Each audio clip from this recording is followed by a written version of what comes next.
somos poucos, mas como se costuma dizer, bons, alguns repetentes,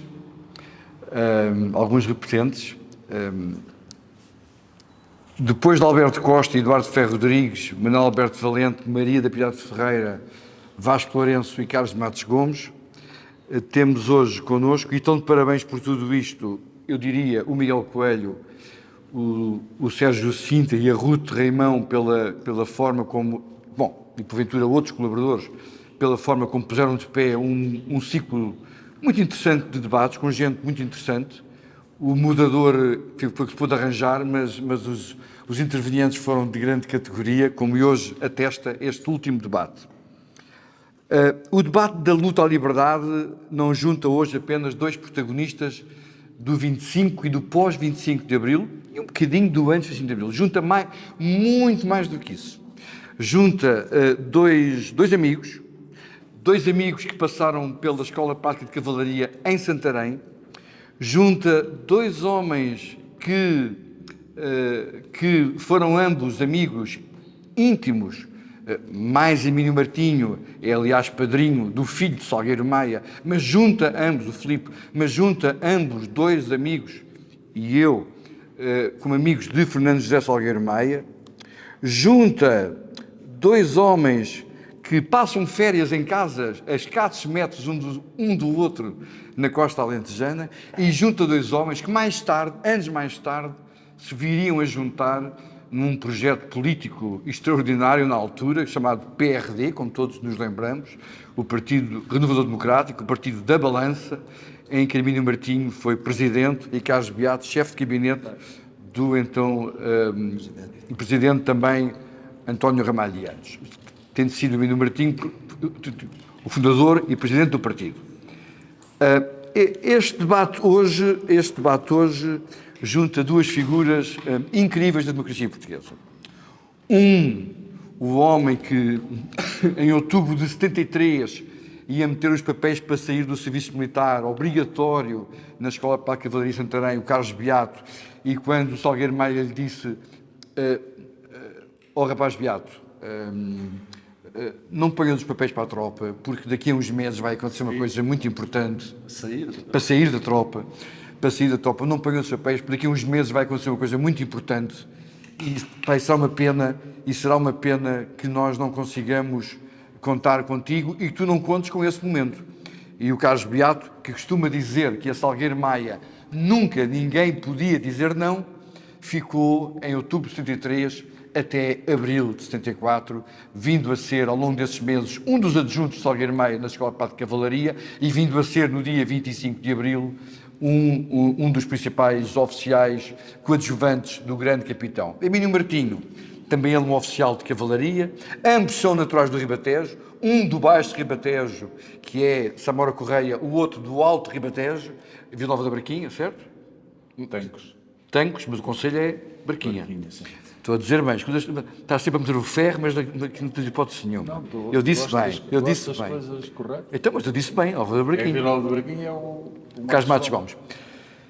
E ambos também ribatejantes, e portanto vou calar-me, eu não sou o protagonista de todo, eu sou apenas aqui o moderador de uma conversa entre dois amigos que antes do 25 de Abril conheceram ambos Salgueiro Maia, ambos acompanharam Salgueiro Maia e depois de Abril estiveram sempre muito próximos de Salgueiro Maia. Não vamos falar só de Salgueiro Maia, vamos falar deles os dois e da forma como eles, da guerra à liberdade, trilharam esse caminho que ambos fizeram com tanto orgulho, com tanto pundonor e com tanta bravura também já agora.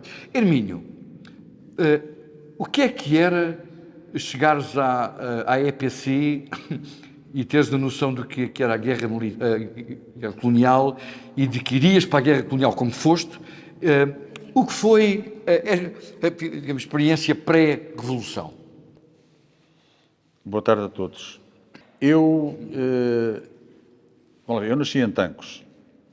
Ali costumo dizer que fui logo levado no Ritejo a olhar para o Castelo de Almbrol. E estudei em Tancos, estudei num colégio de entroncamento até ao 5º ano do liceu, um colégio da Igreja Católica, e depois, para acabar o liceu, tive que vir para Santarém. Na altura, estão aqui pessoas que sabem o que é isso do 6º e 7º ano. E depois voltei a Santarém por causa da tropa. portanto fui incorporado normalmente para a tropa. Éramos todos incorporados para a Mafra, cadetes, recruta, especialidade, Escola Prática de Cavalaria Santarém. Estamos em março de 67. E, portanto, cheguei à Escola Prática de Cavalaria exatamente na altura em que chegou o Fernando Salgueiro Maia, março de 67. Eu cadete e ele aspirante da Academia Tirocinante. Portanto, tivemos ali 3 meses em que praticamente não tivemos contacto, até porque os cadetes não tinham acesso à sala de oficiais. Quando fui promovido a aspirante, começámos a estabelecer uma ligação mais perto. O Maia era uma pessoa impressionante. O Maia, onde o Maia estivesse, tinha que andar tudo à volta dele. Ele era uma pessoa exuberante, mas de facto respeitadora, voltada sempre para os outros. Não era qualquer coisa que ele achasse que podia ser útil, não era preciso pedir, que ele dava logo um passo em frente. Vivi muitas histórias, não vamos ter tempo para falar delas todas, mas talvez possamos falar de uma ou outra. E começámos a estabelecer uma certa ligação. O Maia acabou o tirocínio, foi logo mobilizado e para Moçambique. Do curso dele eram 5 aspirantes da academia. 6, talvez 6. O primeiro classificado, que era o Estevão Carvalho, foi para Angola, o Maia foi para Moçambique. Infelizmente, o Estevão Carvalho morreu nas primeiras semanas de Angola, numa operação complicada, onde parte do corpo dele nem conseguiram recuperar.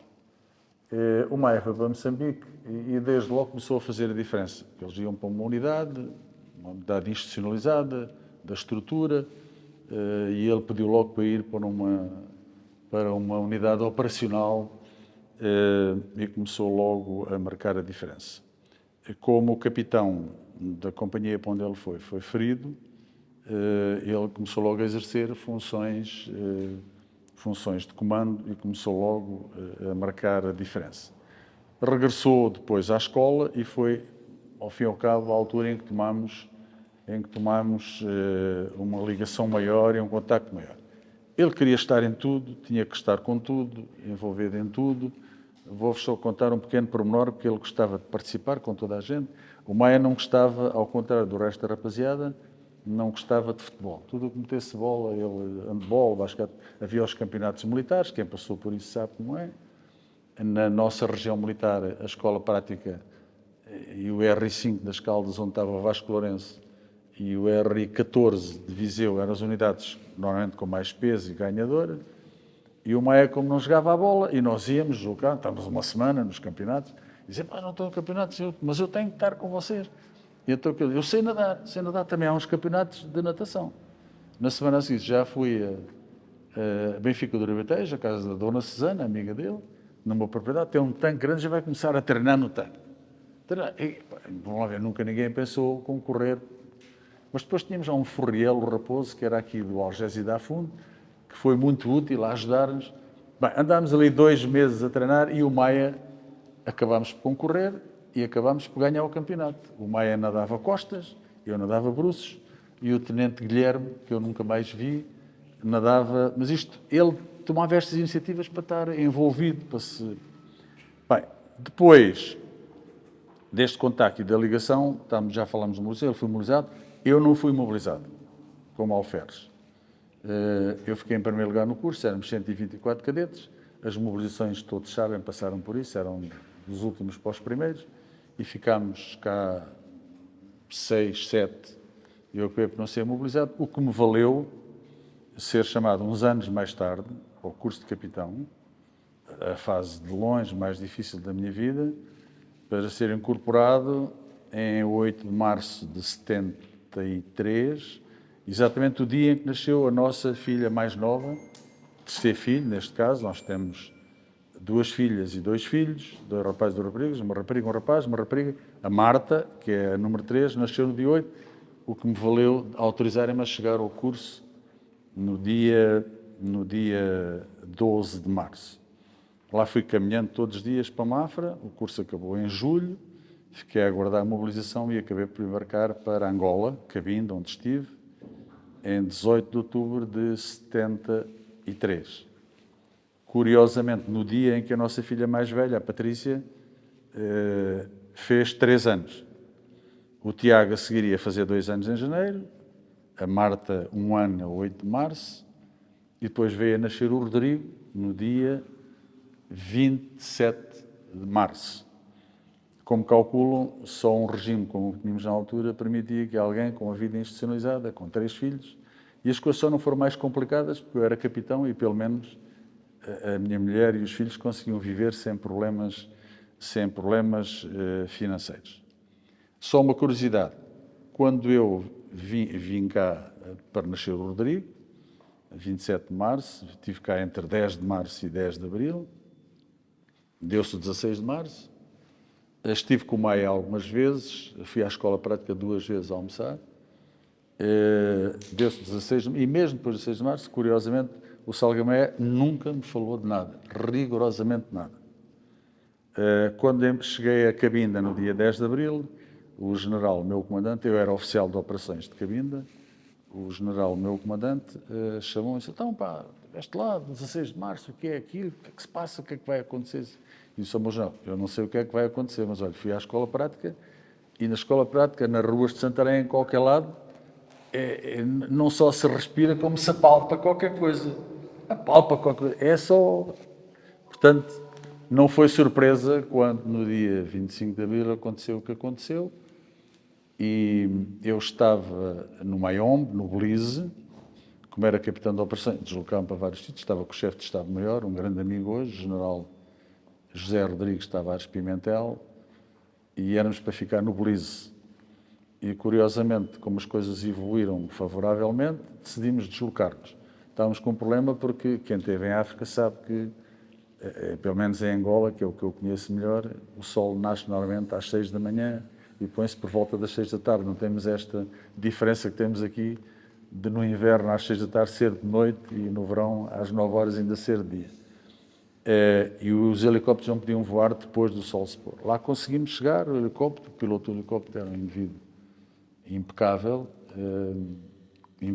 era de Santarém, de Tremês. O Manel, que era filho do senhor de Gilberto das Bicicletas de Tremês, que acabou por ser abatido, depois em maio, acabou por ser abatido, o helicóptero dele, ele e o primeiro cabo atirador Paiva, e chegámos ao aeroporto, ninguém estava à nossa espera, apanhámos uma boleia de um senhor Godinho da OPVDCA. A OPVDCA, a Organização Provincial de Voluntários para a Defesa Civil de Angola. E começámos a andar já perto da cidade de Cabinda, o aeroporto lá de Cabinda são meia dúzia de quilómetros, e ele disse: há qualquer coisa lá para Portugal, para Lisboa, tropas na rua, não sei bem. O general, que era... Quem esteve lá sabe, na altura os comandantes militares acumulavam governador civil. Portanto, convidou-nos para jantar, fomos ao cinema, e a meio do cinema chegou um senhor, Silvano Ribeiro, que era o comandante do Porto, capitão de fragata, correspondente a tenente-coronel, e então a Marinha tinha melhores informações que o Exército, portanto foi por volta das 10 da noite do dia 25 que ele tinha já alguma informação, mas o nome do Salgueiro Maia ainda não aparecia. O nome do Salgueiro Maia apareceu no dia a seguir. E eu não achei nada estranho que ele tivesse aparecido, porque de facto o Maia era a pessoa indicada para isso. Não sei se queres que fale de 25 Não. Então, Quero passar ao Carlos entrego a Beato palavra. para fazer um bocadinho o mesmo tipo de percurso. O Carlos nasceu numa terra próxima daquela que o Soeiro Para Gomes disse que é a terra dos filhos dos homens que nunca foram meninos. Tu nasceste muito perto do Rio Tejo também, perto dessa terra do Soeiro. O Soeiro, que não era de Vila Franca de Xira, era de Baião, Gistaçou. Como é que foi a tua aproximação à EPC? Bom, primeiro, e se me permites, gostava de cumprimentar o Sr. Presidente da Junta de Freguesia, Dr. Miguel Coelho, o Sr. Presidente da Assembleia de Freguesia, Dr. Sérgio Sintra. Gostava de cumprimentar todos os presentes. Gostava de cumprimentar a ti que me desafiaste para isto, mais a Comandante Ruth. Gostava de cumprimentar o meu querido amigo e chefe Hermínio Martins. gostava de cumprimentar. Gostava de também deixar aqui um cumprimento especial ao Duarte Moral, com quem nos cruzamos em vários Nesse caso, momentos. temos que juntar a isto o ex-presidente da bancada em parlamentar do vários, PRD. em vários momentos, incluindo na Expo 98, e aqui o Dr. José Carlos Pereira Lilaia, também dessa mesma terra, da Borda d'Água, e a quem eu, prezo aqui uma grande saudação, pá, e deixar também aqui um cumprimento especial às mulheres de Abril, às mulheres deste Portugal de Abril, que tão importantes foram e têm sido nestes 50 anos. Eu costumo dizer, ainda há pouco disse ao António Sousa Duarte, que o interesse que eu vejo nestas presenças, nomeadamente na minha para falar da madrugada libertadora, é termos um protagonista que, apesar da perna partida, aqui está, para falar daquilo que viveu, para falar da importância que os jovens tiveram naquele dia da liberdade e da democracia e da cidadania, e para falar de Salgueiro Maia. São as coisas que eu falo sempre, porque eu, ao contrário de outras pessoas, só gosto de falar daquilo que sei e muito menos reinventar a história, como sabem, tão bem ou melhor que eu, que agora também já há quem a queira reinventar e reescrever. Uma das coisas melhores que me aconteceu na vida foi vir de cadete de Mafra ir para Santarém. Santarém, que ainda por cima tinha alguma fama de ser uma unidade conservadora, a Escola Prática de Cavalaria, foi uma unidade que, como sabem, foi decisiva no dia 25 de abril de 74.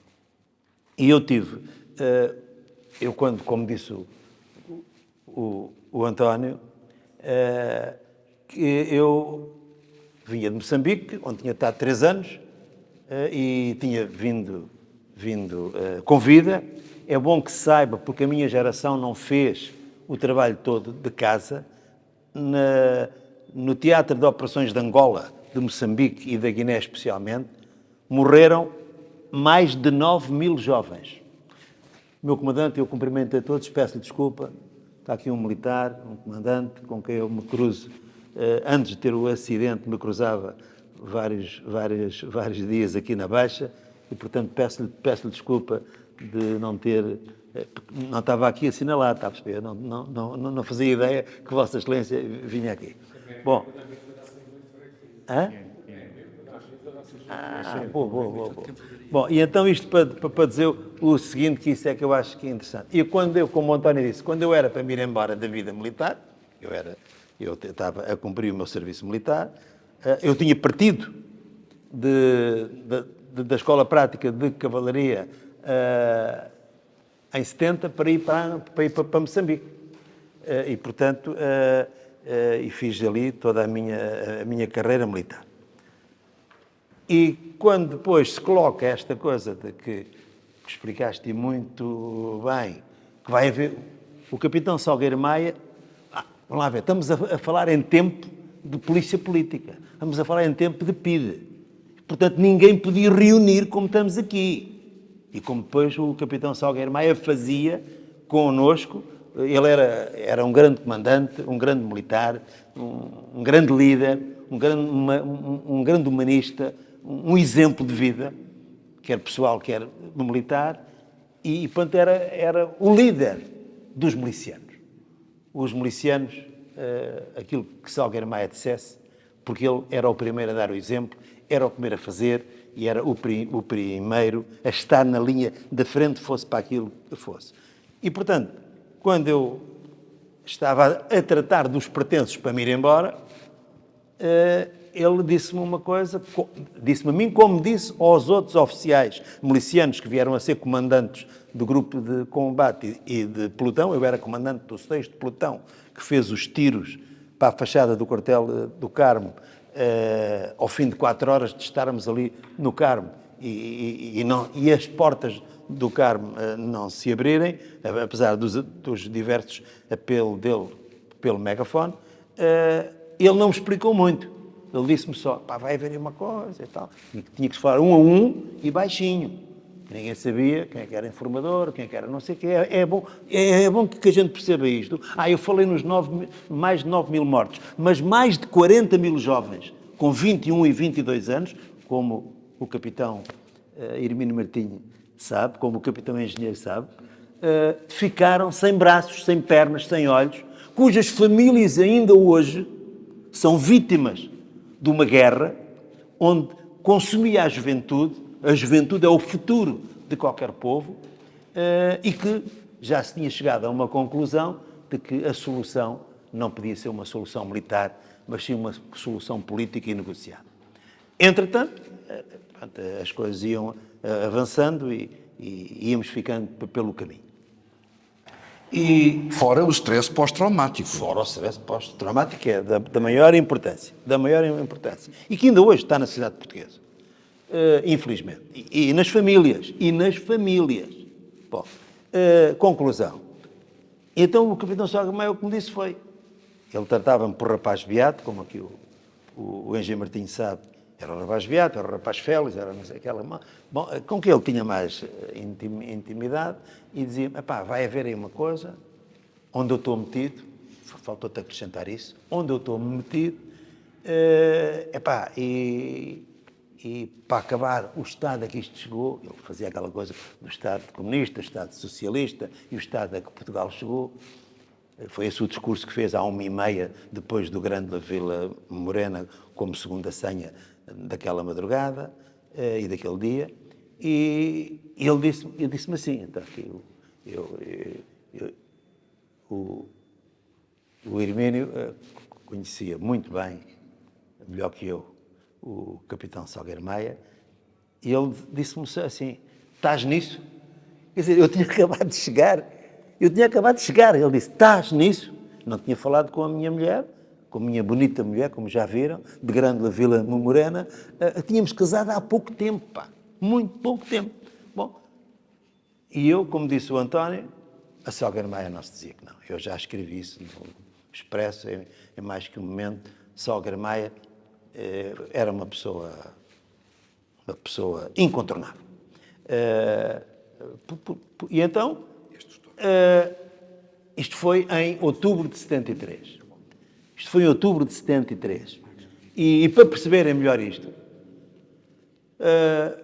depois passou-se o outubro, eu, portanto, fiquei na vida militar, como oficial miliciano, passou-se o outubro, passou-se o novembro, passou-se o dezembro, passou-se o janeiro, o fevereiro, o março, já tinha passado meio de abril e sabia-se que, havendo reuniões do MFA, do mesmo estilo que o António já disse e que o Hermínio já disse, a reunião de Cascais, a reunião de Óbidos, a de Óbidos, onde foi escolhido, votado, onde Salgueiro Maia teve presente os eventuais presidentes da República, caso o MFA ganhasse aquela ação militar que se denominava fim regime,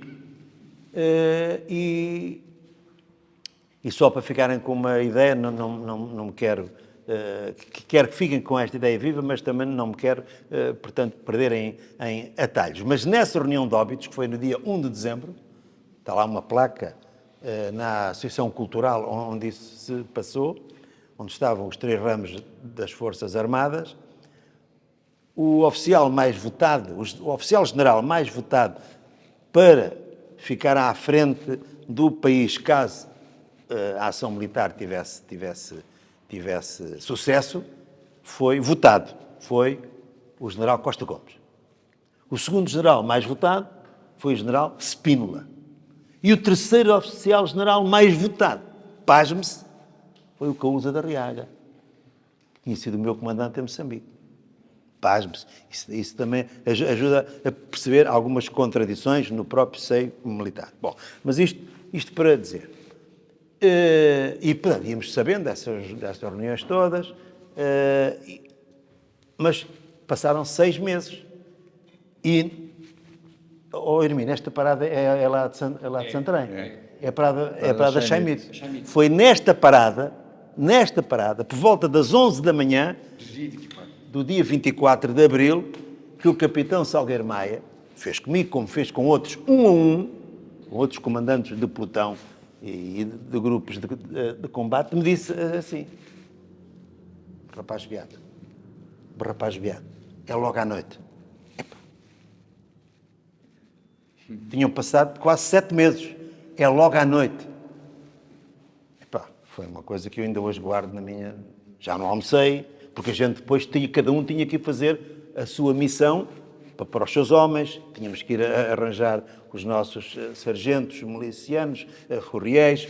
Salgueiro Maia fez uma coisa fantástica, pá, fantástica, para também ficarem, portanto, a saber, e o Hermínio também sabe isso, e o António.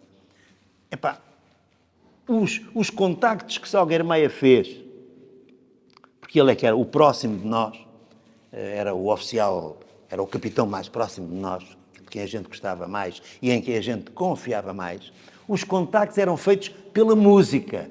Quem era a malta que gostava de ouvir o Zeca Afonso, que gostava e tocava, e ele também cantava connosco. O Zeca Afonso, o Adriano, o Francisco Fanhais, o Zé Mário Branco. Era a ideia que se formava. Quem gostava daquelas músicas podia se dar o passo em frente. Não, isto é tal e qual. Bom, e então... foi quando ele me disse que era logo à noite, como já tinha tido outros. Bom, e então disse-me mais 2 coisas. Prepara aí o teu pelotão, o teu grupo de combate, vai vendo isso, e se tudo estiver a correr bem no país, por volta das 11 da noite... na Rádio Peninsular, pertencente ao grupo Emissores Associados de Lisboa, vai passar o Paulo de Carvalho, a cantiga e o Depois do Adeus. É o sinal, é o primeiro sinal, primeira senha de que no país está tudo a avançar bem. Se tudo continuar bem, à meia-noite, na Rádio Renascença, vai passar o Grândola Vila Morena. E foi isto que ele me disse, nunca mais falámos até nos encontrarmos no quarto dele todos, que era no primeiro andar, como tu sabes, na escola prática, para os mapas de Lisboa. Isso já a que horas? Às 11 da noite, já depois do e depois do adeus. Bom, pronto, isto foi... Vocês estão a ver o que era... O Salgueiro Maia tinha 29 anos, pá. Eu tinha 27. A maior parte da malta é de Santarém, na nossa coluna militar da Operação Firme Regime, fomos 240. A que Adelino Gomes chamou os 240 magníficos. Mas, à meia-noite, estávamos a ver então lá os mapas e tal, e a ultimar estratégias. Meia-noite na Rádio Renascença, Grândola Vila Morena, 0.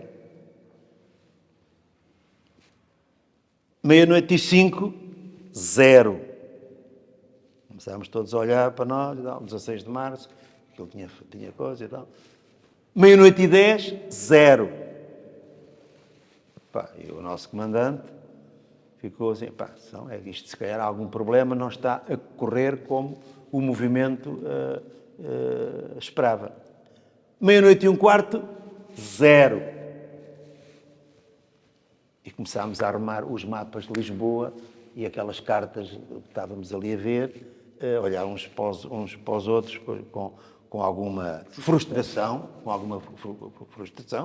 embora a gente tivesse a noção daquilo em que nos íamos envolver e não sabíamos o que é que nos iria esperar.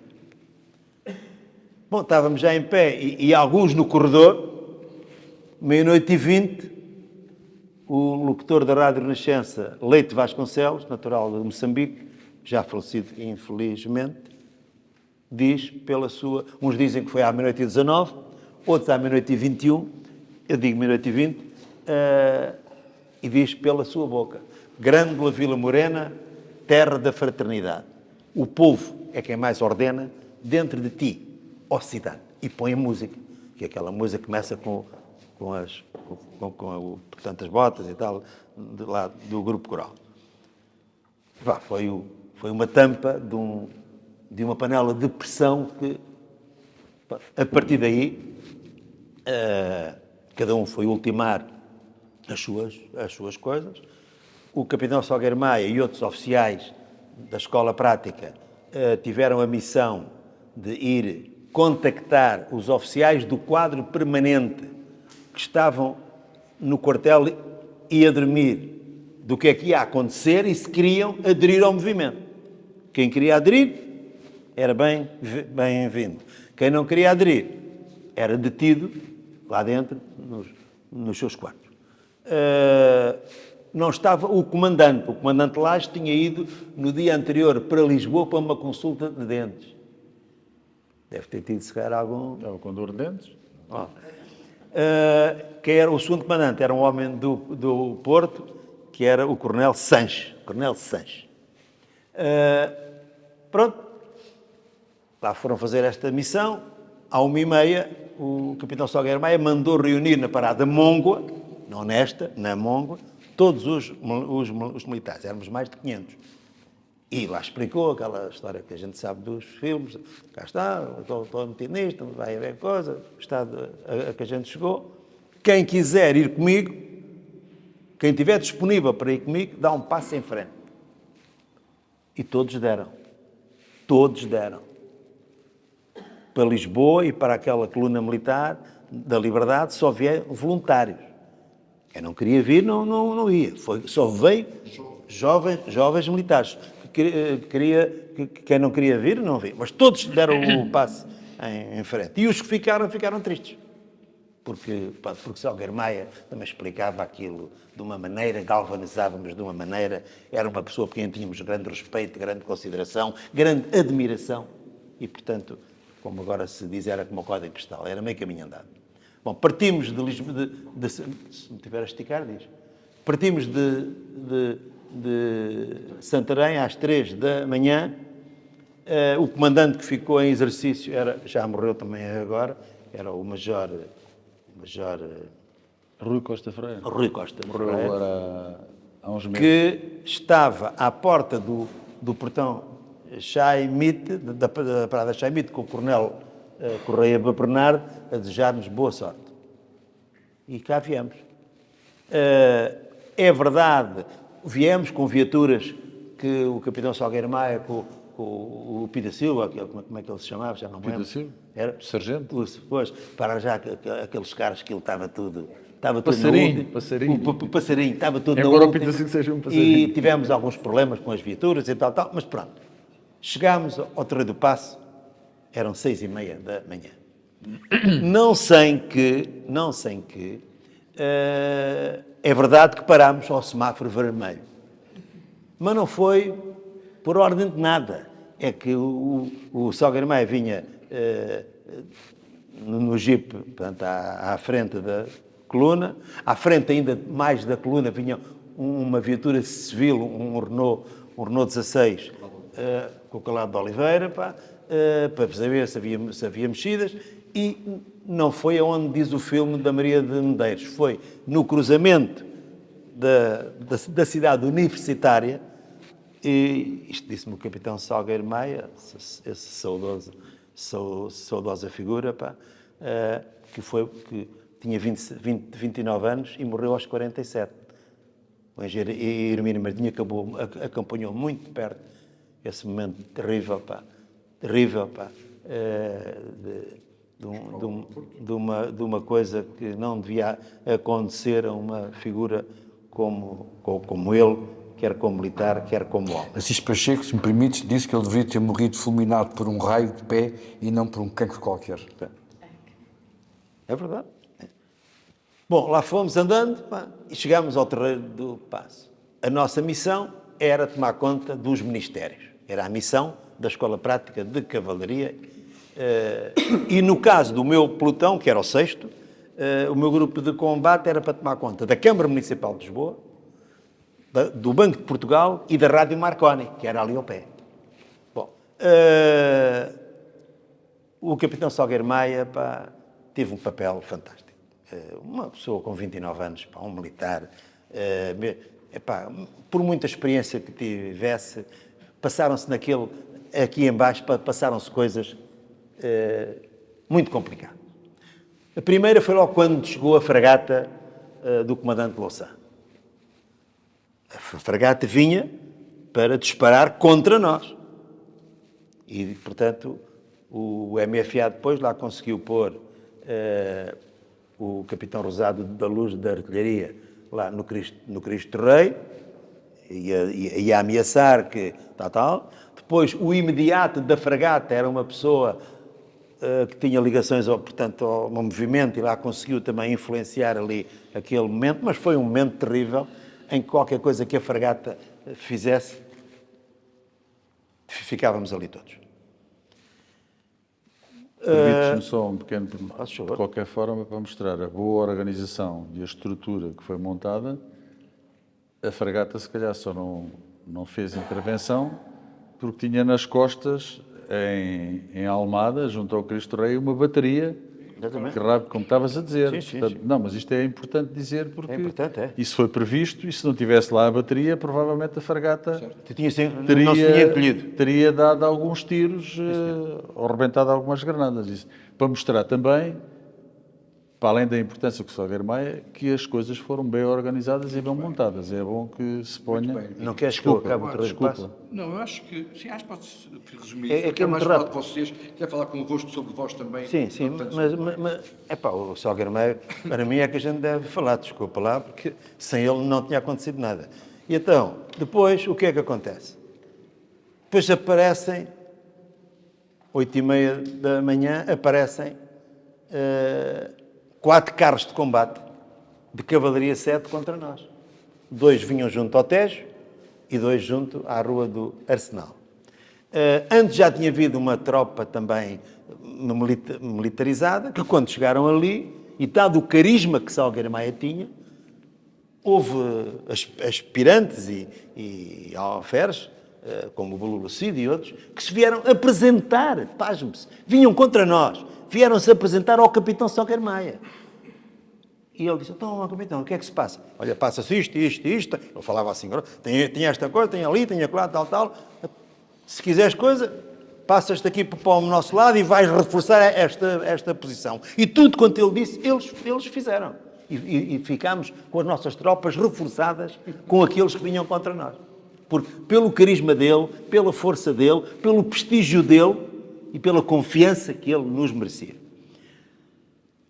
Entretanto, as coisas do Patancel, os coronéis, foi uma negociação que Salgueiro Maia foi fantástico, com o Fernando Almeida, fantástico, junto ao Tejo, fantástico. Houve momentos de grande, quase de vida ou de morte. Lá se resolveu, eles lá se convenceram e, entretanto, disseram ao capitão Salgueiro Maia que do outro lado, junto à Câmara, estava o brigadeiro Junqueira dos Reis, que era o segundo comandante da região militar de Lisboa, com 2 carros de combate e o capitão Salgueiro Maia mete uma granada no bolso e vai dirigir-se à Câmara Municipal, puxa do lenço branco e vai assim para pedir paz e para pedir diálogo.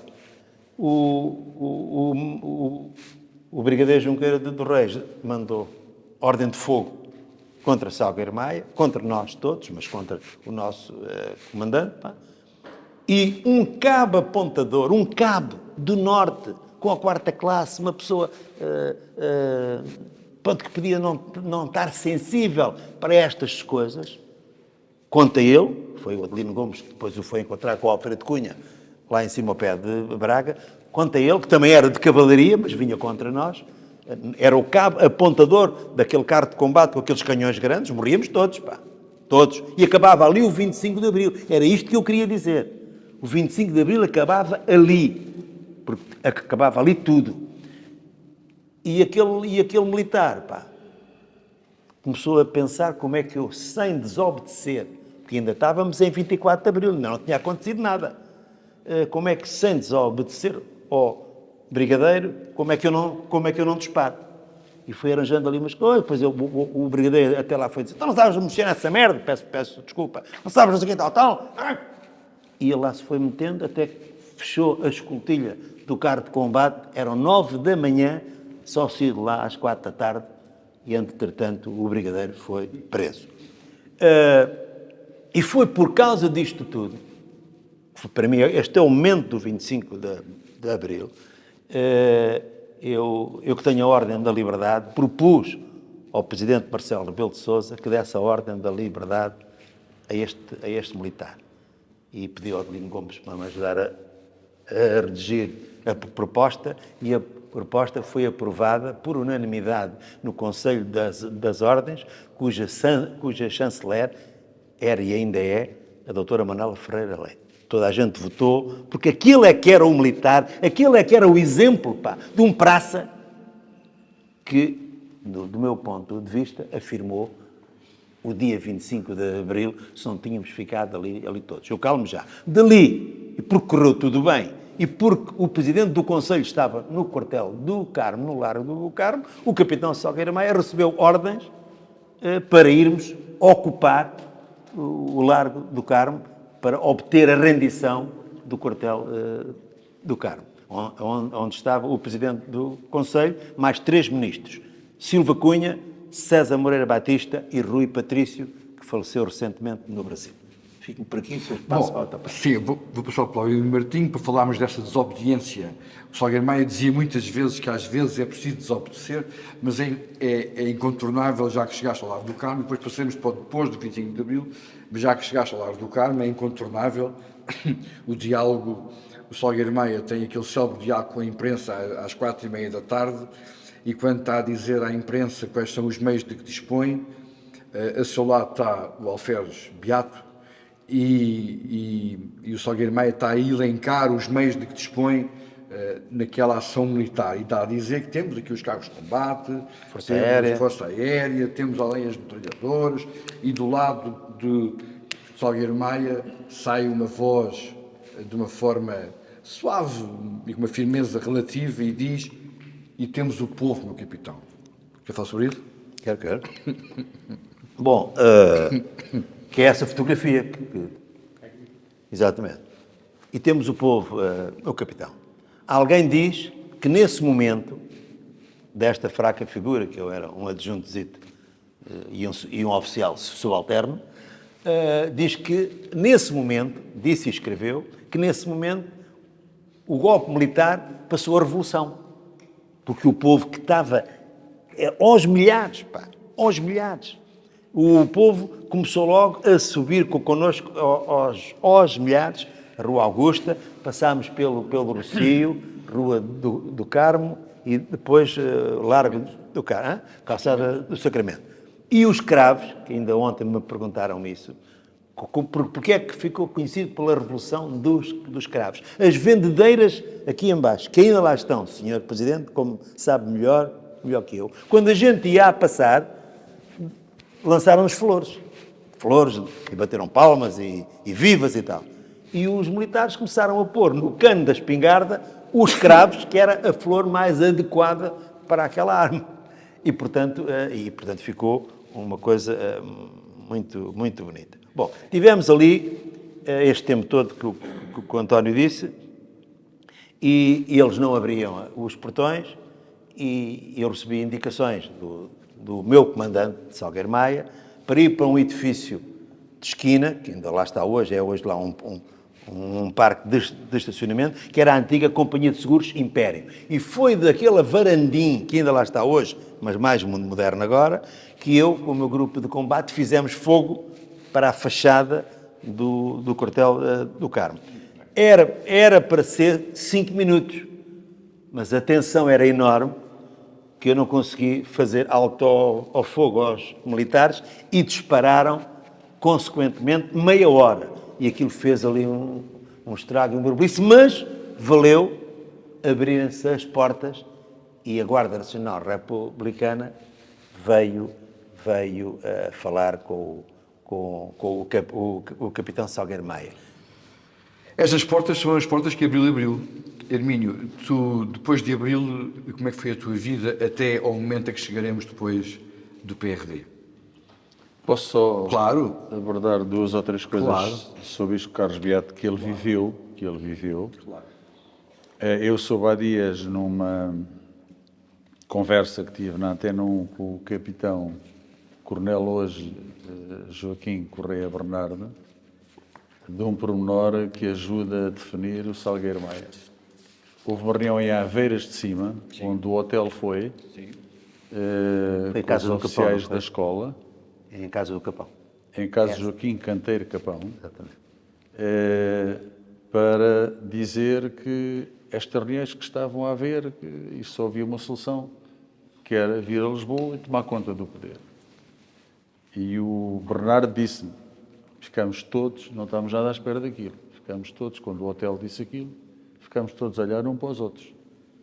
A única voz que se ouviu foi do Maia a dizer, conta connosco. E diz ele, de conta connosco, saímos dali, viemos olhar uns para os outros, não havia autoestrada. E o Maia decidiu logo, não houve mais conversas, conta connosco. Ficou o assunto resolvido. Sobre isto tudo que o Carlos Beato relatou, que é realidade concreta, queria só alertar para uma coisa. O Maia, para além desta coragem, desta determinação, era um homem de sangue frio e de grande presença de espírito. Aquilo que se passou na Rua do Arsenal, com o Brigadeiro Junqueira dos Reis, que chegou a esbofetear o Alfredo Mancilha Assunção. E a forma como o Maia resolveu aquilo. E depois tudo o que se passou no Largo do Carmo, em frente ao quartel do Carmo, cheio de gente. Imagina, eu quero arrebentar uma granada ali. É preciso, para um comandante, para além de um grande sangue frio, uma presença de espírito muito, muito para além do que é considerado normal e razoável, porque de facto foram momentos em que é preciso uma grande presença de espírito e um grande sangue frio. Que ele voltou a demonstrar quando foi falar com o Marcelo. E eu vou dizer isto porque ouvi isto muitas vezes em minha casa de viva voz, a par de grandes discussões que ele teve, de serões de grandes discussões com o Presidente Yanes, lá em casa, à lareira, sobretudo quando foi desterrado para os Açores. Assistimos a discussões incríveis, porque o Maia era um inconformado e não se calava, mas nessa altura, quando ele foi falar... E na Feira de Santarém é que tu presidias? E na Feira de Santarém na Feira de Santarém, quando íamos era a subir as presidente da Feira, escadas, exatamente. e eu... Ele nunca estava calado. E então, o Maia contou isto várias vezes a várias pessoas, lá em casa, à noite, ao serão, quando foi pedir ao Marcelo Caetano para se render. Tu viveste isso lá, diretamente, e ouviste isto também. E eu só vou dizer isto, está aqui um pormenor importante. E diz ele, passei pelos corredores, havia ministros, o Silva Cunha, o Moreira Batista, o Rui Patrício. Aquilo era tudo gente apavorada, com as calças todas molhadas. O Rui Patrício, especialmente, sim, sim. Eu bati à porta, disseram onde é que estava o Presidente Marcelo, bati à porta, fiz continência, pedi licença para entrar e pedi-lhe que se rendesse para evitar derramamento de sangue. E ele disse-me, Senhor Capitão, eu tenho consciência que já não mando nada, mas, como calcula, não posso entregar o poder a um capitão. É a partir daí que se despoleta o Spínola e essa coisa toda. E só fui buscar isto, para além de ser um pormenor que mostra também, apesar da circunstância em que ele estava já a dominar tudo, ele manter aquele perfil de respeito e de lealdade e de rigor, embora já não tenha lealdade, porque ele dizia... E eu agora vou contar a outra vertente, por diversas circunstâncias também. Sou amigo do Miguel Caetano. E um dia, em casa do Miguel Caetano, a almoçar, no Linhó, onde vivia o pai, o Marcelo, eu disse, Miguel, vou-te contar uma coisa que o Salgueiro Maia contou algumas vezes e que eu achava piada. Ele diz que no 25 de Abril aquilo foi uma confusão de toda a gente do poder, e a única pessoa que se portou com nível e que manteve sempre ali um perfil foi o teu pai, isto assim. Ele disse, olha, vou-te contar uma coisa que nunca contei a ninguém. Quando fui visitar o meu pai ao Brasil, eu disse, 25 de Abril, esquece, não vou voltar a Portugal, não posso dizer que não tenha saudades do povo português e do sol de Portugal, o que, aliás, está numa lápide na campa dele, lá onde ele está, no Rio de Janeiro, mas do 25 de Abril A única recordação que tenho positiva foi a postura do Salgueiro Maia para comigo. Disse ele, disse-me o Miguel, que estamos a falar, e preciso verbos daquilo que nós soubemos fidedignamente. Portanto, em relação ao que disseste, era só para dizer isto, porque de facto não é vulgar viver-se o que se viveu nestas circunstâncias e, sobretudo, no largo, um indivíduo de cabeça perdida, uma granada ali no Largo do Carmo, imagina o que era, não é? E as consequências que podia ter, porque estas coisas depois vêm as ondas de choque. O que é que tu querias saber mais, João? Muito bem. Não, queria saber como é que foi depois do 25 de Abril, essa vivência democrática, essa atividade democrática que depois levou, aliás, uns anos mais tarde, à fundação do PRD. Temos daqui na plateia, como há pouco se disse, o então presidente do líder parlamentar do PRD, o Carlos de Laia. Como é que foi essa vivência desses 12, 13 anos de democracia até à eclosão do fenómeno PRD? Bem, depois do 25 de Abril, eu vivi o resto do tempo até janeiro de 75, regressei para Angola, não é? Para a Cabinda, para acabar a minha comissão. Foram tempos muito complicados, muito complicados. Só quem esteve lá depois do 25 de Abril sabe, porque quem estava lá queria vir-se embora o mais rápido possível. Ouvia-se o rádio, de cá movimentos junto ao aeroporto, nem mais um militar para lá, então e a gente está aqui, tem que ir para lá. Bem, foram momentos muito, muito complicados, que deram origem àquilo que veio a acontecer depois e à falta de capacidade de controle que levou a que tivessem que regressar centenas de milhares de portugueses, que os prejudicou eles e, na minha opinião, prejudicou muito também o território onde estavam, porque eles eram... Quando regressei de lá, retomei a minha atividade normal, tinha metido numas vacas de leite, passei ali uns meses largos que nem dormia toda a noite, cada vez que as vacas tinham que parir, o telefone tocava sempre, portanto, meses, para aí 2 ou 3 anos, nessa guerra, nessa luta, até porque tinha comprado a quinta e eu vou-vos contar um pormenor que eu acho que é importante. A gente às vezes não dá valor às coisas, mas eu comprei a quinta integralmente com dinheiro emprestado. Não tinha dinheiro nenhum. E fui ao Banco Português do Tanto, que o gerente é que me entusiasmou, depois ele não conseguia emprestar o dinheiro que eu precisava, depois fui à Caixa de Depósitos e o projeto veio para Lisboa e foi chumbado. E disse, chumbado. Então quero ir falar com o presidente do banco a Lisboa, que era o Jardim Gonçalves, na Rua de Boa. E vem eu de botas, ele não me recebeu. Fui lá, quero falar com ele, não sei o que é isto. Eu tinha a certeza que iria funcionar bem. Disse, você não pode chegar, eu tenho 4 filhos, é o meu futuro, agora chumbam-me isto, onde é que eu vou buscar o dinheiro? Não posso saltar um banco. Mas eu disse, eu não vou daqui sem falar com ele. Então mandou, eu tenho pena de não saber o nome desse homem, que era administrador do Português do Tanto, um rapaz novo, relativamente novo. Eu tive ali 2 horas a explicar-lhe, tudo tintim por tintim. E ele disse-me, depois da conversa, disse, ouça, é sexta-feira, tenho a minha mulher e os meus filhos de férias no Parque Campismo, era julho, no Parque Campismo de Peniche, agora vou ter com eles, eu quero passar o fim de semana descansado. E o homem disse, não lhe posso prometer nada, a não ser que o assunto vai voltar ao Conselho de Administração para reapreciação. E disse, então, se vai voltar ao Conselho, vou passar o fim de semana descansado. Aquilo foi aprovado. Tive que pagar aquilo em 7 ou 8 anos. Na altura eram 25 mil contos, era muito dinheiro.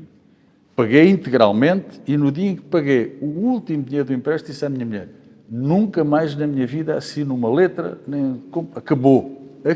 Pronto. Portanto, a minha vida foi à volta das vacas, que são os animais espetaculares. Nos momentos que eu tinha mais complicados e assim de maior tensão, ia para o pé delas, elas lambiam-me todo. Lambiam-me as mãos, são uns animais espantosos. E pronto, e foi assim que as coisas foram andando.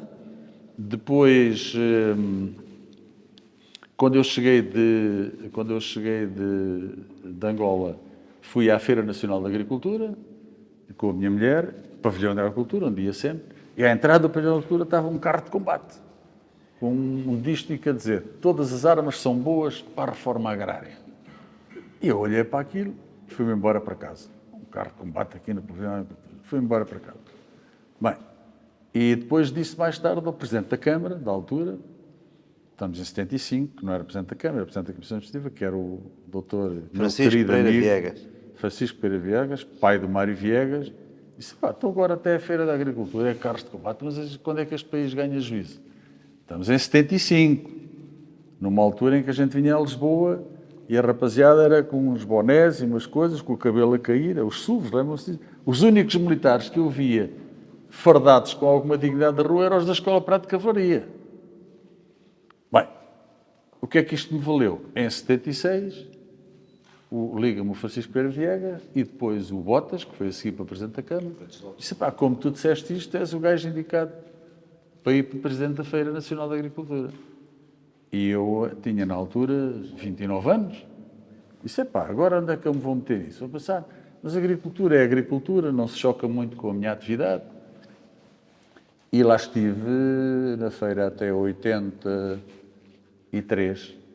E, portanto, tinha a minha exploração agrícola, as vacas, sobretudo à base de vacas. Tinha também uma área razoavelmente boa de pomar, de peras e maçãs.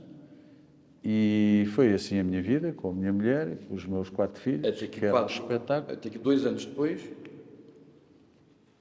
Não, até que comecei a perceber, olha, as coisas depois têm, mesmo estando na minha vida, eu nunca me passou para a cabeça meter-me na política, até porque o meu pai dizia-me sempre: olha, faz o que quiseres, mas tu nunca te metas na política. E eu vou-vos contar aqui alguma coisa que, se calhar, há coisas que ninguém sabe, a não ser algumas, o Lileia e o Carlos Beato, que foram 2 peças-chaves neste processo, pela dedicação, pela competência, pelas qualidades deles e muitas outras pessoas. Mas eu fui, não sei bem porquê, ou talvez saiba, acho que o meu, que falei há bocado, o José Rodrigues Tavares Pimentel, que era meu chefe de Estado-Maior em Cabinda, foi o primeiro chefe de gabinete do Presidente Yanes. E logo em 76 convidou-me para a campanha do Yanes. Eu não conhecia o Yanes. Disse: pá, política não. Epá, e vou dizer uma coisa, fez-se a revolução e agora um país que vai ter ou o Yanes, ou o Otelo, ou o Pinheiro Azevedo, ou o Pato como presidente, não estou a ver como é que isto vai ganhar caminho. Não me metem nada disso. Pronto, ele ficou um bocado triste comigo, mas depois lá voltou à carga, lá fomos falando e um dia, sem eu saber bem porquê, começaram-me a convidar para participar numa reuniões por causa de um partido novo, já se tinha falado, falou-se partido novo, até que, numa determinada altura, se chegou à conclusão que já não havia condições para um partido novo. E é bom que a gente, portanto, estávamos em 84, por aí, e estávamos numa fase que todos os que estão aqui acho que se lembram, está aqui algumas pessoas que não se lembram de certeza, 2 ou 3, que a Revolução ainda não tinha 10 anos e já tínhamos tido, o PS ganhou as eleições, formou o governo, depois tínhamos tido um governo PS-CDS, que acabou por cair, não por uma moção de censura, mas por uma moção de confiança que o Mário Soares decidiu. Depois tivemos governos presidenciais e estávamos numa altura em que estávamos com um governo que não tinha alternativa. Tínhamos um governo PS-PSD, com o Dr. Mário Soares e com o Carlos Mota Pinto. Epá, em democracia tem sempre que haver alternativas. Quando este governo bloquear, qual é a alternativa? Tínhamos o PS e o PSD no governo, de um lado do PCP, do outro lado do CDS, e qual é a alternativa a isto? Se calhar faz sentido mexer com isto. Pronto. E lá começámos a andar, a trabalhar. Uma coisa que ninguém sabe, curiosamente com muito apoio de Salgueiro Maia, Nunca ninguém, o Salgueiro Maia participou em reuniões connosco de formação do partido, nunca ninguém soube. Estamos aqui em família, também não é... E até podia ser aproveitar, o Salgueiro Maia, nada disso, ele ia porque queria participar. Quando entrava a comunicação social afastava-se. E eu acho espantoso, de facto, que isto nunca tenha aparecido em público. Mas ainda bem que não apareceu. Lembro dele, uma vez estávamos no campo de tiro do Rossio ao sul do Tejo e a televisão entrou e ele estava lá e conseguiu sair sem que ninguém o visse, mas pronto, e fomos andando e depois foi o que se viu, que acabou. O exercício da democracia, da liberdade e da justiça, para acabarmos esta parte, depois haver a hipótese de alguém fazer uma pergunta. Muito bem. O PRD, embora mais tarde tenha sido eleito autarca nas listas do Partido Socialista, em Grande, onde foste eleito por 3 vezes Presidente de Câmara, mas o exercício da democracia que resulta de 25 de Abril e a entrada do partido do PRD foi uma experiência certamente muito enriquecedora também. Foi muito enriquecedor, mas antes disso vais-me permitir que eu diga 2 coisas sobre Salgueiro Maia. Para que fiquem com a ideia, havia uma coisa que eu gostava quando saíssemos daqui, sublinhassem junto das vossas famílias, dos vossos amigos, o papel que a juventude teve em todo este processo. Jovens que às vezes nem sempre são devidamente acarinhados. E, portanto, a juventude foi, de facto, a autora e a executora daquilo que se passou em abril de 74. E Salgueiro Maia, de facto, era uma pessoa extraordinária. Extraordinária.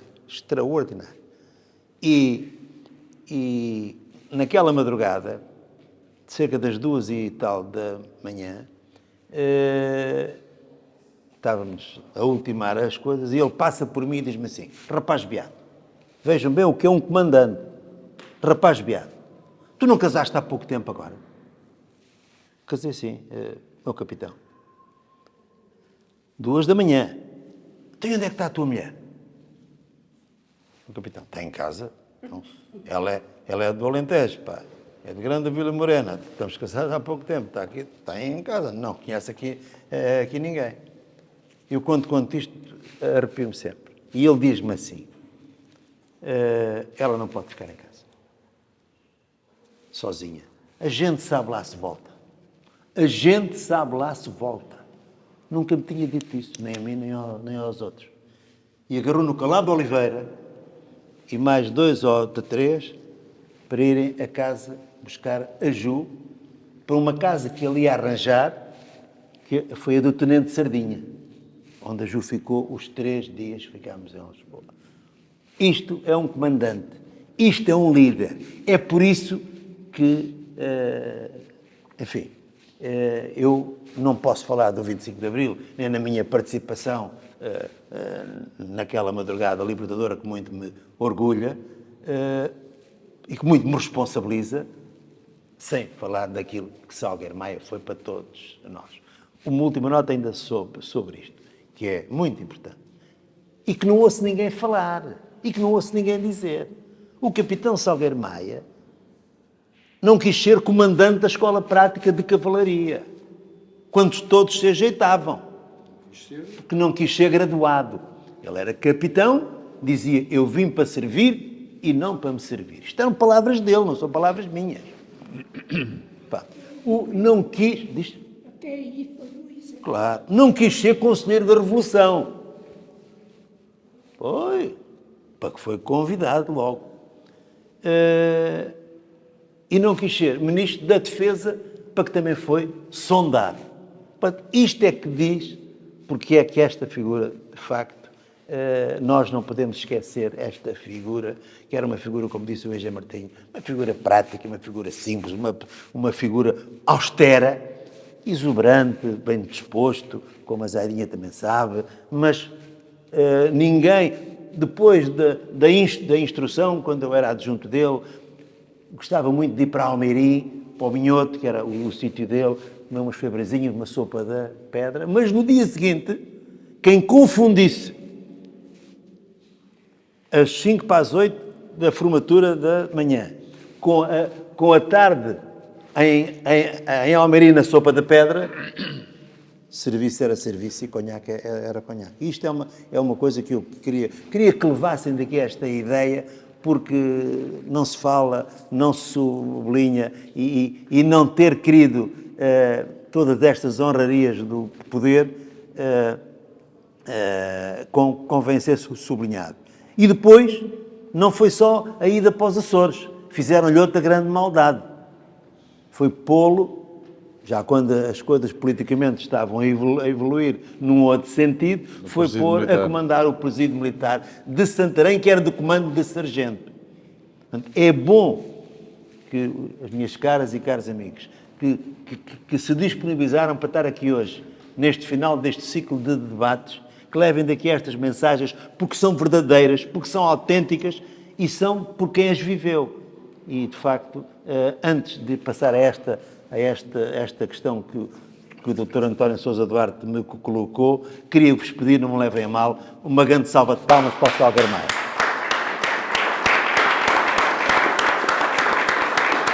Salgueiro Maia.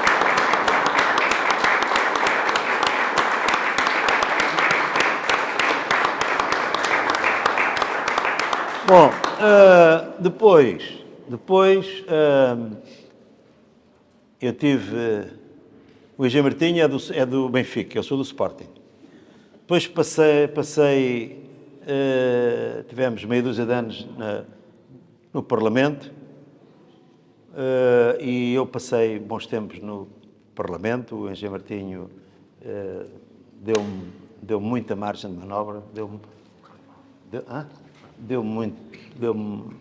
até poder e Deu-te o que tu merecias. E o que se queixava era que ele ia mais ao estádio de Alvalade ver a bola do que ia ao estádio da Luz, que era para o estádio de Alvalade Aí zaguei-me com ele. que eu levava. Porque até os jornais já diziam que eu era do Sporting, porque ele Mas chefe isso também de gabinete acontece organizava hoje. tudo, só arranjava tempo para ir ver os jogos do Mas Sporting. isso também Para o Benfica acontece nunca hoje vi. com o meu filho, que é do Benfica, e como tem lá aquela coisa das redes Já sabes sociais, o que isso é agora. a malta diz que eu vou mais ao estádio da Luz depois. Mas isto para dizer o seguinte, foram momentos importantes, foram momentos de uma vivência também pós 25 de Abril. Não foi fácil, mas foi gratificante. Depois tive o privilégio de o acompanhar na companhia das Lesírias, quando ele presidiu a administração da Companhia das Lesírias e evitou, naquele tempo, que a Companhia das Lesírias fosse, digamos, que privatizada. Era uma coisa, se era privatizada, se não era, às portas, não. E ele nunca teve dúvidas que o caminho não era esse, e além do mais, a administração a que ele presidiu pôs a Companhia das Lesírias do Tejo e Sado 22 mil hectares a ter lucro e equilibrou aquilo tudo. Também é uma coisa que a gente também tem que conhecer, não é só as vacas com água na barriga, é também aquilo que se dá prova. Posso só fazer um pequeno após isso? Já que foste lembrar isso. Eu fui convidado pela Companhia das Lesírias para privatizar a Companhia das Lesírias. Eu não conhecia a Companhia das Lesírias por dentro. E cheguei lá e privatizar isto. A gente está em Almada, vem até Alcochete, é aquela desgraça urbanística. Sai de Alcochete, entra na Companhia. Atravessa a Companhia, Porto Alto. Acaba a Companhia, começa a ponte de Vila Franca. De Vila Franca até Lisboa, outra desgraça urbanística, que devem querer fechar este anel e os meus netos depois vão dizer que eu que estava a dormir, que era burro. E eu fui convidado para isso. E depois era Primeiro-Ministro do Cavaco Silva, eu pedi para falar com ele e disse, Sr. Professor, eu fui convidado com este objetivo, eu discordo. O senhor discorda? Discordo. De maneira que ou o senhor vai lá, vê aquilo, falamos, ou então arranja outra pessoa para ir por lá. E ele disse, vou lá ver isso. Expliquei-lhe. Desde logo aqui o triângulo infantado, Porto Alto, Alcochete, são 9 mil hectares, é a maior de mancha de sobreiros que temos em Portugal. Mas quem comprar isto, isto na altura valia 30 milhões, quer começar a escortejar isto tudo os nossos netos vão dizer que nós estávamos a dormir. Eu nunca mais isto. Nós podemos ter uma unidade industrial e arrasá-la. E 6 meses depois ter lá uma outra unidade industrial muito melhor, muito mais moderna, muito mais operacional. Isto se for arrasado, acabou. Nunca mais. Acabou. Portanto, ele foi dar a volta, foi com o ministro da Agricultura, demos volta àquilo tudo. Ele viu, expliquei-lhe tudo. E eu não fiz. O senhor tem toda a razão. O senhor tem toda a razão. Nunca mais se fala no assunto. A gente lá nos gabinetes nunca devia decidir sem ir ver as coisas. E quando estamos num momento agora de outras coisas, de ANAs e PTs, e eu lembro que o Passo Escolha até a Caixa de Depósitos queria privatizar, às vezes as coisas são... Desculpa lá este período. Nada. Estamos a saber que Cavaco Silva teve, portanto, um momento de lucidez. Para terminar a minha intervenção e dizer que também para se rirem um bocadinho, pá, que também faz parte de Abril e daquele rosto que é um rosto para a vida. Sou Pá. filho do fotógrafo, está aqui nesta sala sempre, Marcos Valentim, está ali ao canto. Fantástico. E então,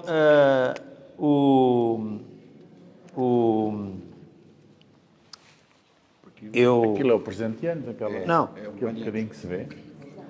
Então era aqui, Não é. excerto. Aqui, o queixo. O queixo é o Ian.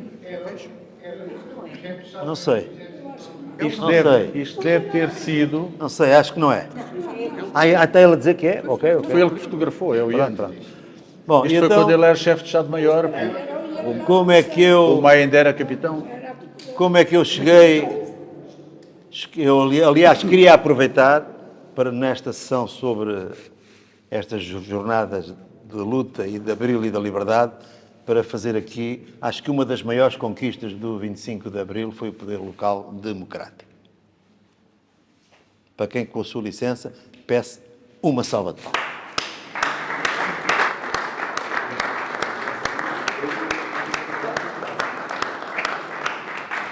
Mas não estou a falar do Dr. Miguel Coelho, nem do Carlos Beato, que teve quase 14 anos no Alentejo e que fez 3 mandatos sempre com a maioria absoluta. Não.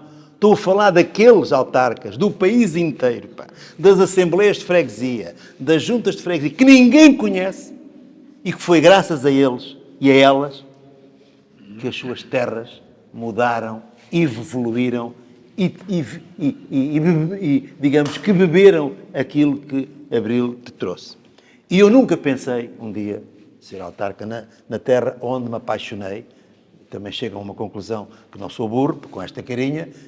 Diziam que a Ju era a menina mais bonita da terra dela e pretendentes que não lhe faltavam.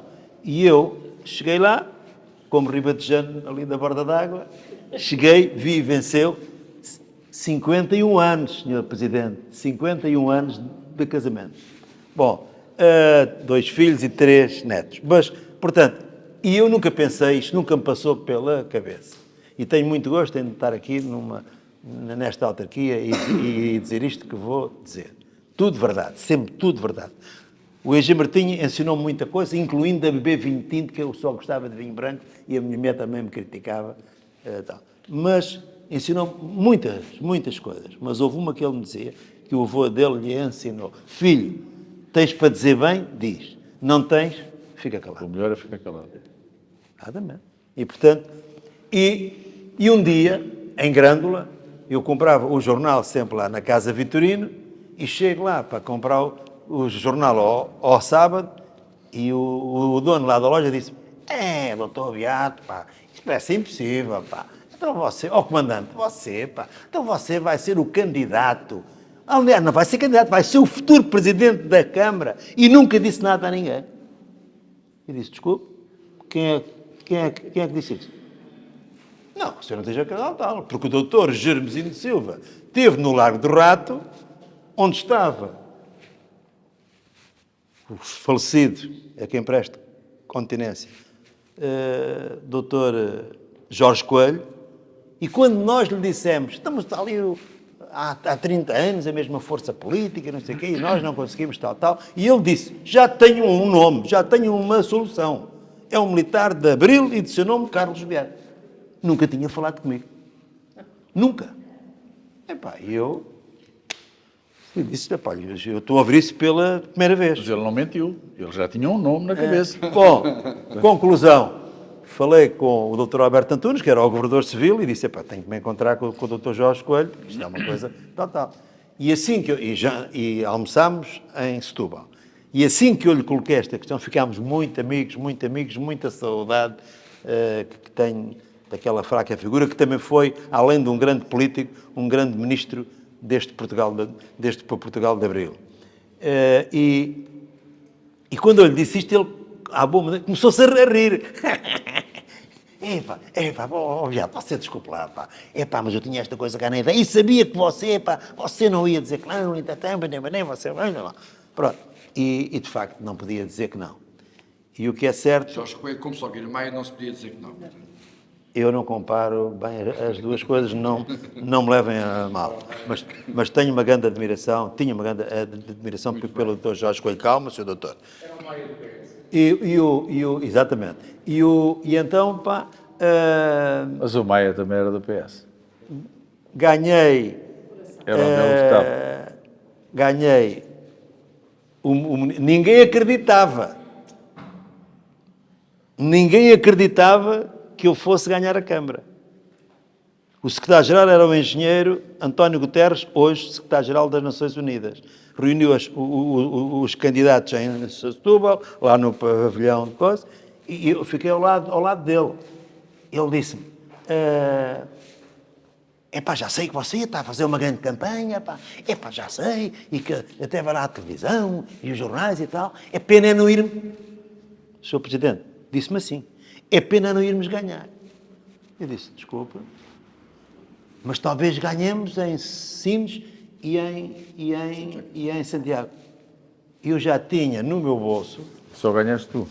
Não, já tinha no meu bolso uma sondagem de um grande amigo nosso que também já partiu, engenheiro José Ribeiro Vieira, que tinha uma empresa de sondagens e que já me tinha dito, por aquilo que a gente aqui viu, já vais à frente. Eu nunca disse à minha equipa que ia à frente. Disse, estamos a 2 pontos, E quando eu disse que estávamos a 2 pontos, o pessoal então, e diz-me o engenheiro António Guterres, você não me diga que eu estou mal informado. Olha, eu isso não sei. O que sei é que se, por aquilo que eu tenho visto, se houver alguma vitória do PS aqui no litoral alentejano, vai ser em Grândola, Vila Morena. E assim foi. Ganhei por 147 votos e a partir daí, como diz o grande Herman José, foram paletes atrás de paletes de votos. Não é? Chegámos a ter 6-1. Muito bem. Só um bocadinho, Sr. Doutor. E nunca pensei vir para o Montepio, onde estou vai fazer 12 anos. Mas um dia, no último ano do mandato, para a gente saber que isto também é Abril, que é portanto, a transparência. E um dia aparece-me o padre Vítor Melícias, muito meu amigo, e aqui do engenheiro Hermínio Martinho, trata-me por Carlinhos, e disse, Carlinhos, é preciso uma pessoa para o Montepio, para dar lá uma dinâmica do associativismo e tal. Tu tens que aceitar. Tinhas a perna boa na altura, portanto. Dinâmica. E então,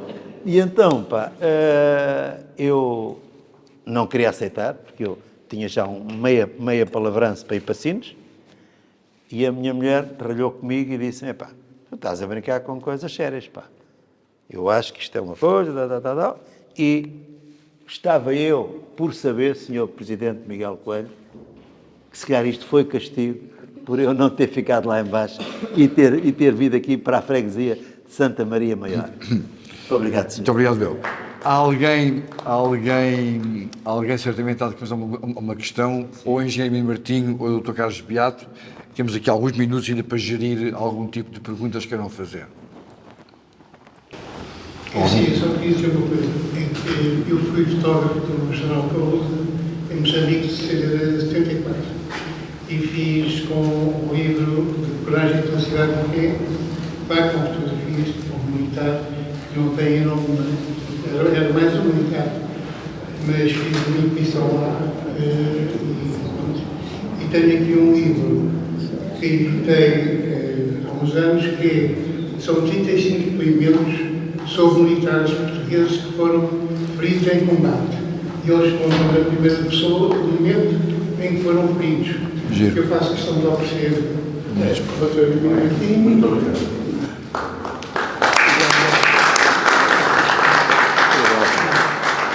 Obrigado. Andrade Guerra,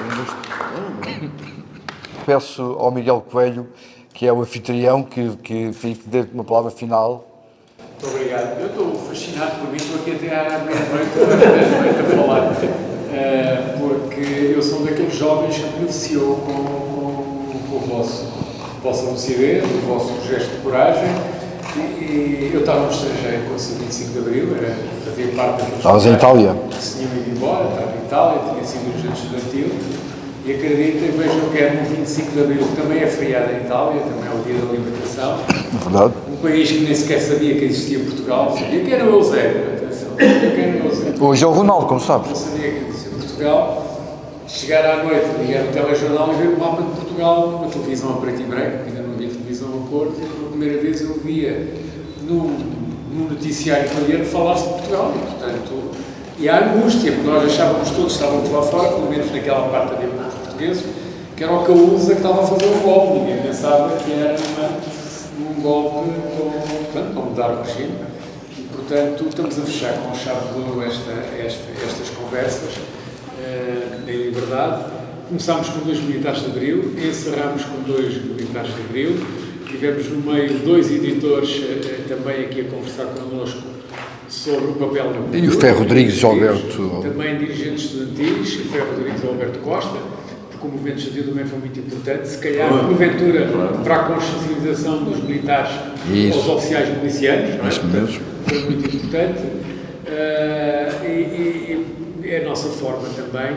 Aqui tudo aconteceu, foi aqui nesta freguesia, ainda não havia esta freguesia, mas foi aqui que tudo aconteceu, ou os momentos decisivos foram aqui, onde Salgueiro Maia derrotou o regime, não é? Que tu tão bem produziste num filme que eu apreciei imenso e que aliás quero passar aqui nas coletividades, depois vamos falar sobre isso, porque acho que é muito importante.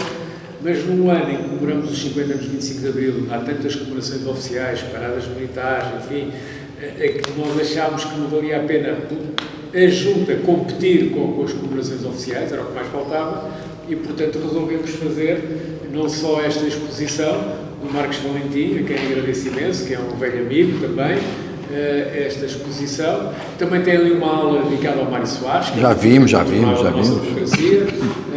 Também temos ali uma aula dedicada. E, portanto, resolvemos fazer esta exposição, ter estas conversas e, claro, vamos juntar a todas as manifestações de alegria e comemorações do 25 de Abril. Quero-vos agradecer e, naturalmente, esta é uma galeria de arte que tem exposições permanentemente e, portanto, quero agradecer à Ruth, que é a gestora da galeria, e quero-vos agradecer e dizer que estejam atentos à nossa programação cultural. Muito bem. Vão sempre acontecer coisas aqui, exposições, não só de fotografias, de pintura, de escultura, de instalações, como agora se diz e bem, e, portanto, estamos sempre aqui a procurar ter uma animação e uma programação que nos traga aqui a este território que é fascinante. Agora faço muito propaganda, porque nós temos do Chiado à Alfama. Portanto, temos uma parte elitista, positivamente elitista, muito cosmopolita, temos bairros populares, temos a ópera, o São Carlos, a música clássica, temos o fado de rua, o fado popular, as marchas populares, temos o Avilés, que aliás é uma pessoa excelente e mora aqui, tem não sei quantas estrelas Michelin, mas depois ali temos as tascas e a sardinha assada, que isto de facto Muito bem, é um mundo. A cidade de Lisboa, É um mundo.